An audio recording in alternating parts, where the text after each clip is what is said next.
안녕하세요. 오늘 여러분과 함께 아주 흥미로운 로봇 기술의 세계로 한번 들어가 보려 합니다.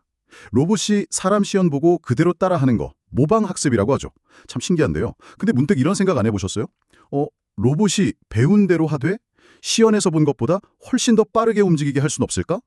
특히 산업 현장 같은 데서는 효율성이 중요하니까 속도가 정말 중요하잖아요. 오늘 저희가 함께 살펴볼 자료가 바로 이 질문에 대한 해답을 제시하는 RxIY 논문입니다. 세일이라는 시스템에 관한 연구인데요.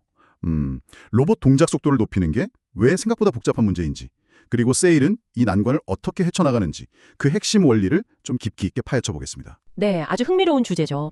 사실 로봇한테 그냥 더 빨리 움직여 이렇게 명령한다고 해서 문제가 간단히 해결되지는 않아요. 속도를 올리면 로봇의 그 물리적인 특성부터 시작해서 학습 데이터와의 불일치까지 예상치 못한 여러 문제들이 막 연쇄적으로 발생하거든요. 이 논문은 바로 그 근본적인 어려움들을 아주 체계적으로 분석하고 세일이라는 통합적인 해결책을 제안하고 있습니다. 오늘 이 자료를 통해서 로봇 학습 최전선에서 벌어지는 어떤 도전과 혁신, 이런 것들을 함께 살펴보시면 좋겠습니다. 좋습니다. 그럼 바로 본론으로 들어가 보죠. 로봇이 배운 동작을 그냥 비디오 빨리 감기 하듯이 실행할 수 없는 근본적인 이유? 대체 뭘까요? 네, 크게 네 가지 정도 주요 원인을 꼽을 수 있습니다. 첫 번째는 로봇 동력학의 변화예요. 동력학 변화요? 네, 속도가 빨라지면 같은 경로를 움직이더라도 로봇팔에 작용하는 관성이나 마찰력, 또 중력 영향 같은 것들이 완전히 달라져요.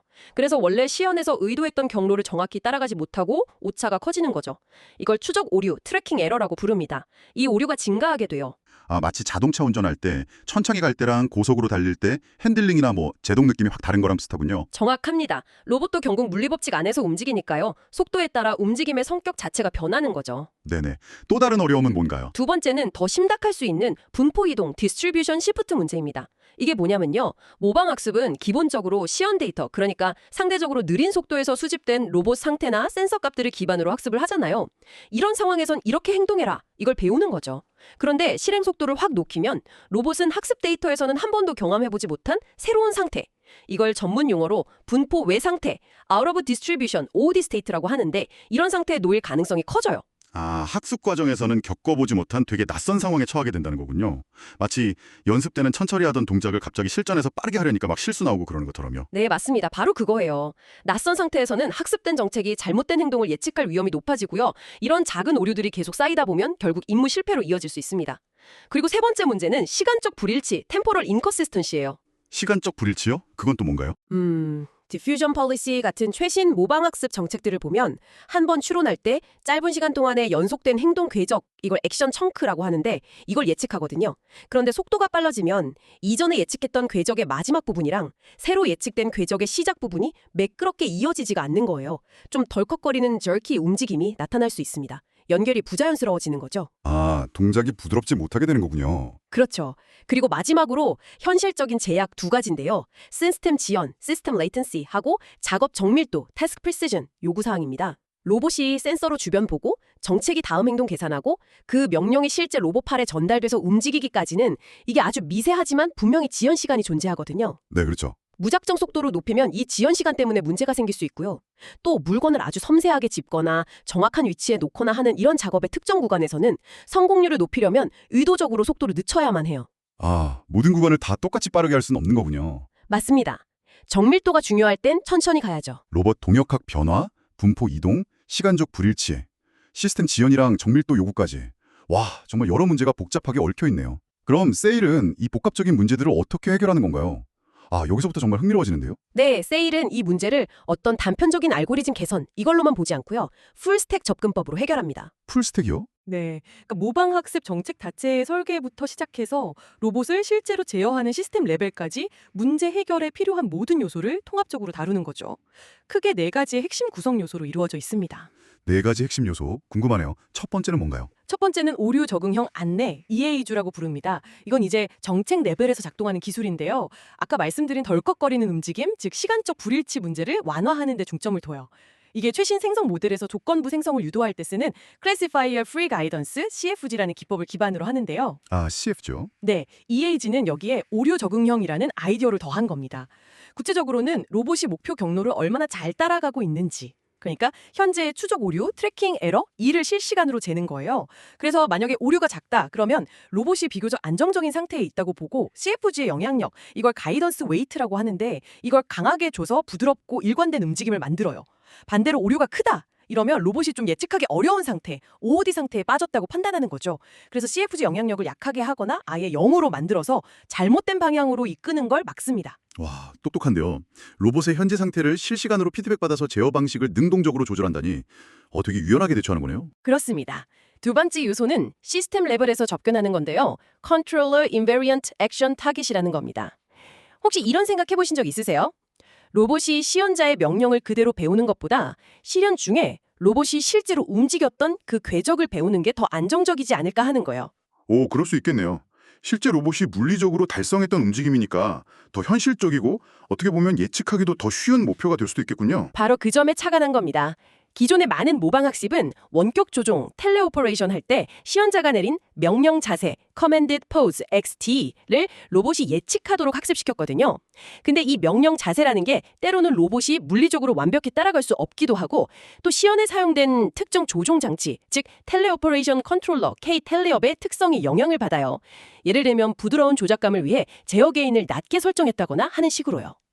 세일은 대신에 시연 중에 로봇팔 끝이 실제로 도달했던 자세, Reached Pose X를 예측하도록 정책을 학습시킵니다. 아, 실제 도달 자세. 네, 이 실제 도달 자세는 물리적으로 실현 가능한 궤적이고 시연 때 사용된 컨트롤러의 특성에서도 비교적 자유롭습니다.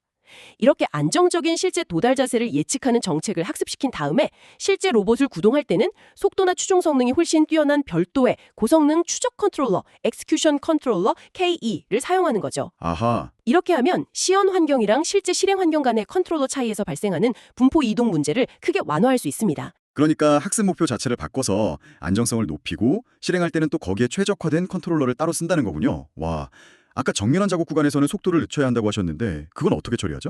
그게 바로 세 번째 요소인 적응형 속도 조절, Adaptive Speed Modulation입니다. 이것도 정책 레벨에서 작동하는데요. 말 그대로 작업의 성격에 따라서 로봇의 실행 속도를 동적으로 조절하는 기능이에요. 세일은 시연 데이터를 미리 분석하거나 예를 들면 특정 구간의 움직임 복잡도를 분석한다든지 아니면 실시간 예측값을 통해서 예를 들어 로봇 그리퍼가 열리고 닫히는 상태 변화를 감지한다든지 작업 중에 특별히 중요하거나 섬세한 조작이 필요한 구간, 이걸 중요 구간, Critical Phase KT는 1이라고 하는데 이걸 식별해냅니다. 그리고 이 중요 구간에서는 미리 설정된 느린 속도 C-슬로우로 로봇을 움직이게 하고요. 그 외에 일반적인 이동 구간에서는 설정된 빠른 속도 C-패스트로 움직이도록 속도 조절 계수 CT를 실시간으로 바꾸는 거죠. 아, 예를 들면 컵 쌌거나 과일 담을 때는 천천히 하고 그냥 팔 뻗어서 이동할 때는 빠르게 하고 뭐 이런 식이겠네요. 네, 맞습니다. 작업의 맥락을 이해하고 속도를 조절하는 셈이죠. 자, 그럼 마지막 네 번째 요소는 아까 말씀하신 시스템 지원 문제랑 관련이 있겠군요. 맞습니다. 네 번째는 행동 스케줄링이고요. 시스템 레벨에서 지연 문제를 효과적으로 관리하는 방법입니다. 로봇이 센서 데이터 받고 정책이 다음 행동 계산하는 데 걸리는 그 지연 시간 델타 동안 로봇이 그냥 멈춰서 기다리지 않도록 하는 거예요. 이전 계산 단계에서 예측됐던 행동들 중 일부를 미리 실행하는 거죠. 그러다가 새로운 행동 예측값이 도착하면 이 지연 시간 이후부터 실행될 행동들을 새로 계산된 값으로 부드럽게 교체해주는 방식입니다. 오, 미리 좀 움직이고 있는 거군요. 그렇죠. 더 나아가서 계산 지연 때문에 다음 행동 명령이 도착하기 전에 미리 실행하던 행동들이 다 떨어져 버리는 상황. 이걸 행동 고갈이라고 하는데 이걸 막기 위한 안전장치도 있어요. 로봇 하드웨어가 물리적으로 수행 가능한 가장 짧은 실행 간격, 미니멈 엑스큐션 인터벌 델타 LB라는 게 있거든요.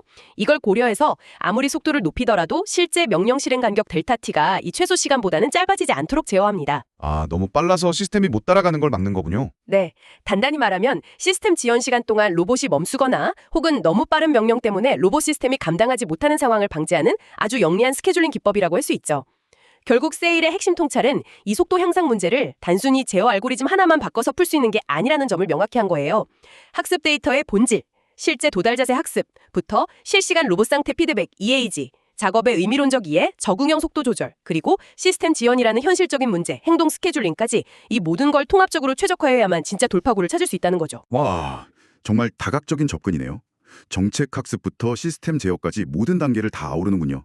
그래서 실제 성능은 어땠나요? 효과가 있었습니까? 네, 논문에서는 시뮬레이션하고 실제 로봇 환경 양쪽에서 세일의 성능을 아주 광범위하게 검증했습니다. 먼저 시뮬레이션 결과를 좀 보면요. 로봇 모방학습 벤치마크로 유명한 모보미믹하고 미믹젠에서 제공하는 5가지 표준 작업들이 있어요. 물건 들어올리기, 캔 옮기기, 사각형 그리기, 블록 쌓기, 머그잔 치우기 같은 것들인데요. 여기서 시연 속도 대비 최대 4배까지 속도 향상을 달성했습니다. 4배요? 와, 정말 상당한데요. 그럼 그냥 단순히 속도만 높인 다른 모델들하고 비교하면 어떤 차이가 있었어요? 네, 중요한 질문이죠. 단순히 학습된 정책의 실행 속도만 높인 기준 모델, 이걸 DP 패스트라고 부르는데 이거라든지 다른 접근법들하고 비교했을 때 세일이 훨씬 우수한 성능을 보였습니다. 특히 처리량, 트루풋 위드 리그렛 TPR이라는 지표에서 아주 두드러졌는데요.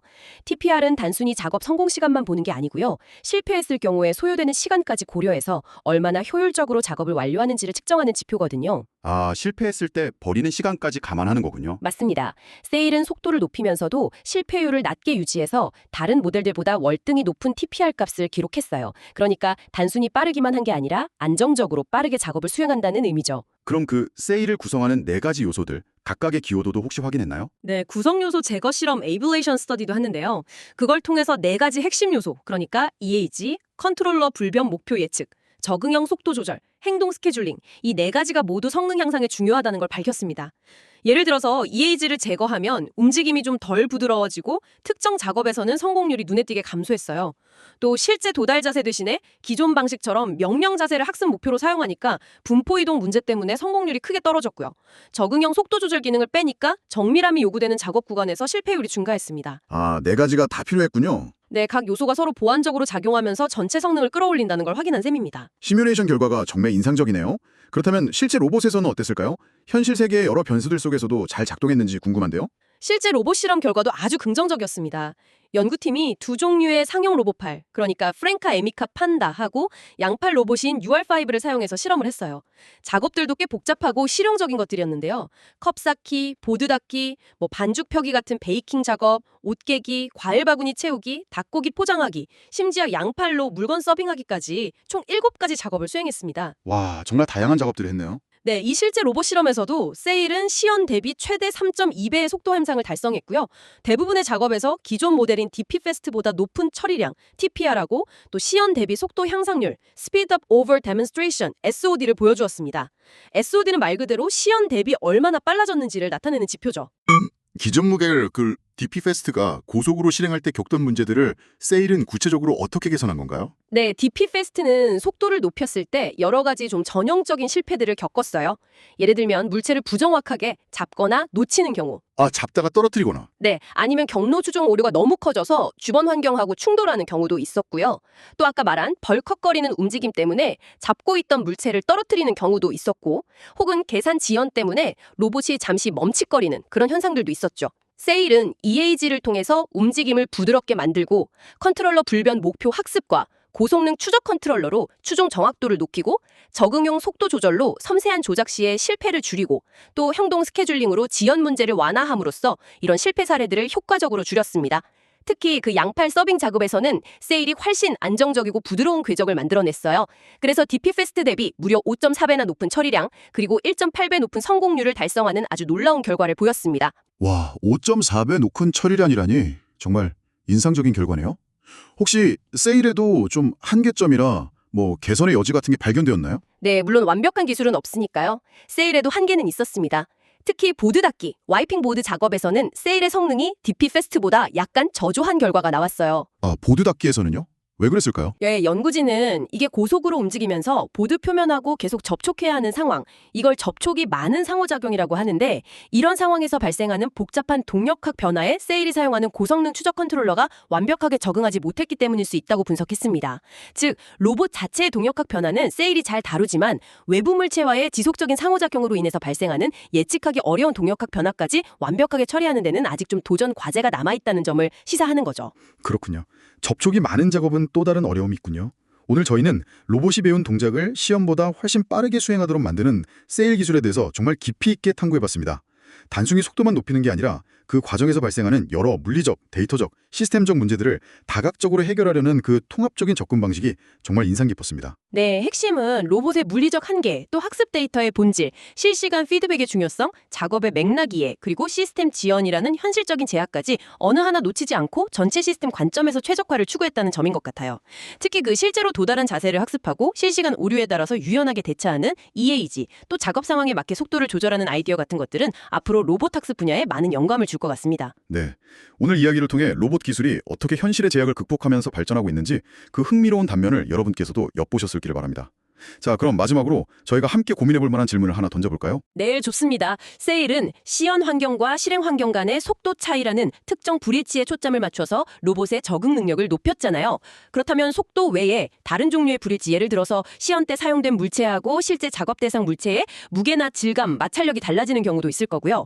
또는 조명 조건이 변해서 시각 정보가 달라지는 경우 같은 이런 다양한 환경 변화에도 로봇이 강인하게 적응하려면 어떤 기술들이 더 필요할까요? 어쩌면 세일에서 보여준 그 분포 이동 문제에 대처하는 방식이나 실시간 적응 아이디어들이 이런 다른 종류의 적응 문제에도 혹시 확장 적용될 수 있지 않을까, 이렇게 생각해보는 것도 상당히 흥미로운 지점이 될 것 같습니다. 아, 좋은 질문이네요. 속도뿐만 아니라 다른 환경 변화에 대한 적응 문제로 확장해보는 것. 로봇이 더욱 예측 불가능하고 다양한 실제 환경 변화에 능동적으로 대처하기 위한 다음 연구 방향에 대한 화두를 던져주시는군요. 오늘 저희와 함께 이렇게 깊이 있는 탐구를 함께 해주셔서 감사합니다. 다음에 더 흥미로운 주제로 다시 찾아뵙겠습니다.